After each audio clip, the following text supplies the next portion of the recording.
Hello friends, இன்னைக்கு ரொம்பவே ஒரு ஹெல்தியான வெயிட் லாஸ் ரெசிபி தான் பார்க்க போகிறோம். நம்மளோட சேனலில் நான் அரிசி சேர்த்தாம தான் ரெசிபிஸ் அப்லோட் பண்ணிட்டு இருக்கேன். இது வெயிட் லாஸ் பண்ணுறவங்களுக்கு மட்டும் இல்லாமல் சுகர் இருக்கிறவங்களுக்கும் ரொம்பவே ஹெல்ப்ஃபுல்லாக இருக்கும். இந்த ரெசிபி செய்யறதுக்காக நான் 1 டம்ளர் முழு கோதுமை எடுத்திருக்கேன். முழு கோதுமையில் அதிகப்படியான ஃபைபர், விட்டமின்ஸ், மினரல்ஸ் இருக்குது. வேற வேற விதமான கேன்சர் எல்லாமே தவிர்க்கிறதுக்கு ரொம்பவே ஹெல்ப்ஃபுல்லாக இருக்கும். இது கூட நம்ம சேர்த்த போற அடுத்த இன்கிரெடியன்ட் அதே டம்ளர்ல பாதி டம்ளர் கருப்பு உளுந்து. கருப்பு உளுந்துலையும் அதிகப்படியான புரோட்டீன்ஸ், ஃபைபர்ஸ், விட்டமின்ஸ், மினரல்ஸ் இருக்கு. இது டைஜஷனுக்கு ரொம்பவே ஹெல்ப்ஃபுல்லா இருக்கும். இது கூடவே 1/4 டீஸ்பூன் வெந்தயம். இது மூணுத்தையுமே ஒரு 3 முறை தண்ணி ஊற்றி நல்லா கசக்கி க்ளீன் பண்ணி எடுத்துக்கணும். நான் ஒவ்வொரு வீடியோலையுமே நான் சேர்த்துற இன்க்ரீடியன்ஸோட ஹெல்த் பெனிஃபிட்ஸ் நான் சொல்கிறேன். ஏன்னா அப்போ தான் நம்ம சாப்பிடும்போது நம்மளுக்கு இந்த அளவுக்கு பெனிஃபிட் கிடைக்குது அப்படின்னு நம்ம நினச்சிட்டு சாப்பிட்றோம் அப்படின்னாவே நம்ம நல்லா ஹெல்த்தியாக நம்ம சாப்பிட பழகிடுவோம். இதை ஒரு 5 மணி நேரம் நல்லா ஊற வச்சிடலாம். 5 மணி நேரத்துக்கு அப்புறம் கோதுமை, உளுந்து, வெந்தயம் இது எல்லாமே நல்லா ஊறி வந்திருக்கும். இதை தண்ணியிலிருந்து வடித்து மிக்ஸி ஜாருக்கு ட்ரான்ஸ்ஃபர் பண்ணிவிட்டு அளவுக்கு மட்டும் தண்ணி சேர்த்தி நல்லா அரைச்சி எடுத்துட்டு வந்துடணும். நான் அதிகமாக ஊற வச்சிருக்கறனால நான் 2 பேட்சா அரைச்சி எடுத்துட்டு வந்திருக்கேன். கோதுமை பெருசா இருக்குன்னு பயப்பட வேண்டாம். மிக்ஸி ஜாரில் நம்ம அரைச்சோம் அப்படின்னாவே நல்ல ஸ்மூத்தாக பேட்டர் கன்சிஸ்டன்சியில் அரைப்பட்டு வரும். இதில் தேவையான அளவுக்கு இந்து உப்பும் போட்டு கையை வச்சு நல்லா கலந்துடணும். கையை வச்சு நல்லா கலந்துடும் போது நல்லா ஃபர்மெண்ட் ஆகிட்டு வரும். மாவு நல்லா ஃபர்மெண்ட் ஆச்சு அப்படின்னாவே நம்மளுக்கு பர்ஃபெக்டான ரெசிபி செய்ய முடியும். 8 மணி நேரம் இந்த மாவை ஊற வச்சிடலாம். காலையில் டிஃபன் செய்கிறோம் அப்படின்னா நைட்டே ரெடி பண்ணி வச்சிடணும். இப்போ அடுத்த நாள் காலையில் பாருங்கள் எந்த அளவுக்கு நல்லா சூப்பராக புளிச்சு வந்திருக்குன்னு. தானிய வகைகள் நம்ம தினமும் சாப்பிட்றது பெருசு கிடையாது. அது சரியான முறையிலையும் நம்ம சாப்பிடணும். புளிக்க வச்சு நம்ம சாப்பிட்ற உணவு என்றைக்குமே நம்மளோட உடம்புக்கு ரொம்பவே நல்லது. மேலே புளிச்சிருந்த மாவு எல்லாமே நல்லா கீழே இருக்கிற மாவோட சேர்த்து நல்லா கலந்துட்டுறணும். சைடிஷ் ஒன்று ரெடி பண்ணிடலாம். பேன் கொஞ்சமாக சூடான உடனே 1 டேபிள் ஸ்பூன் தேங்காய் எண்ணெய் ஊற்றி எண்ணெய் சூடான உடனே 1/4 டீஸ்பூன் ஜீரகம், 1/4 டீஸ்பூன் உளுத்தம் பருப்பு, 1/4 டீஸ்பூன் துவரம் பருப்பு, 15 பல்லு பூண்டு. மிதமான சூட்லேயே இது எல்லாமே நல்லா வறுபட்டு எடுத்துக்கணும். பூண்டு லைட்டாக கோல்டன் ப்ரௌன் கலரில் வந்த உடனே காரம் தேவையான அளவுக்கு பச்சை மிளகா. நான் ஒரு 4 பச்சை மிளகா எடுத்திருக்கேன். பச்சை மிளகாவும் நல்லா லைட்டாக வதங்கி வந்த உடனே 2 நார்மல் சைஸ் வெங்காயத்தை கொஞ்சம் பெருசாக கட் பண்ணி போட்டு நல்லா வதக்கி எடுத்துக்கலாம்.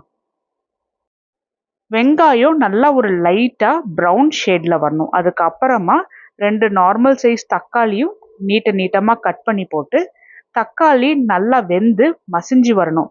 அது மேல் இருக்கிற தோல் எல்லாமே நல்லா சுருங்கி நல்லா மசிஞ்சு வரணும். அது வரைக்கும் அப்பப்போ நல்லா கலந்துட்டு நல்லா வேக வச்சது போல் எடுக்கணும்.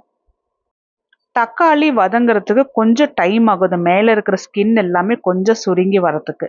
ஒரு 75% கொஞ்சம் சுருங்கி வந்ததுக்கு அப்புறமா தேவையான அளவுக்கு கல்லுப்பும் போட்டு நல்லா வதக்கி எடுத்துடணும்.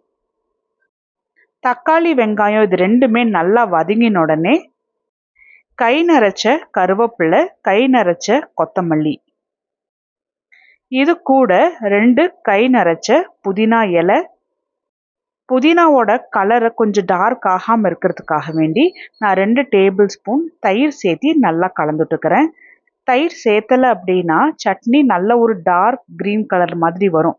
ஆனால் நம்ம தயிர் சேர்த்தினோம் அப்படின்னா அந்த புதினாவோட க்ரீன் கலர் அப்படியே அந்த சட்னியில் இருக்கும். இது பார்க்கறதுக்கு நல்ல கலர்ஃபுல்லாகவும் இருக்கும், நல்லா டெம்டிங்காக டேஸ்டியாகவும் இருக்கும்.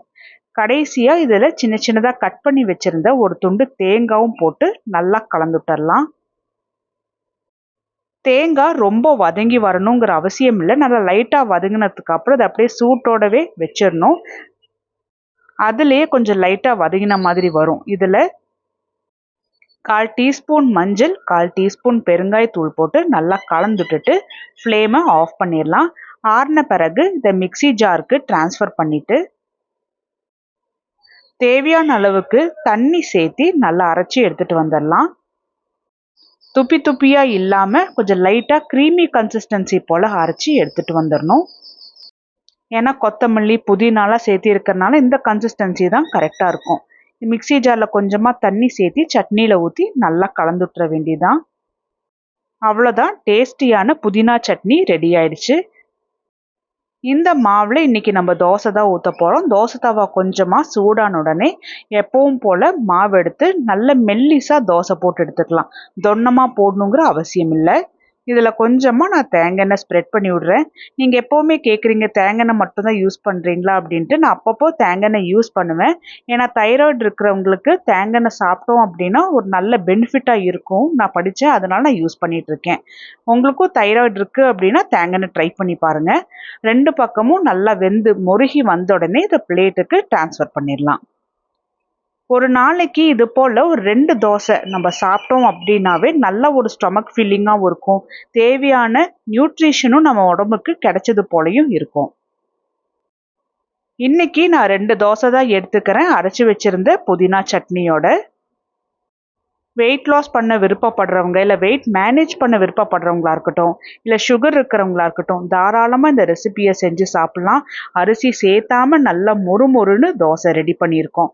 டெய்லியுமே நல்ல விதவிதமாக நல்ல ருசியான நல்ல ஹெல்தியான ஃபுட்டை சாப்பிட்லாம்.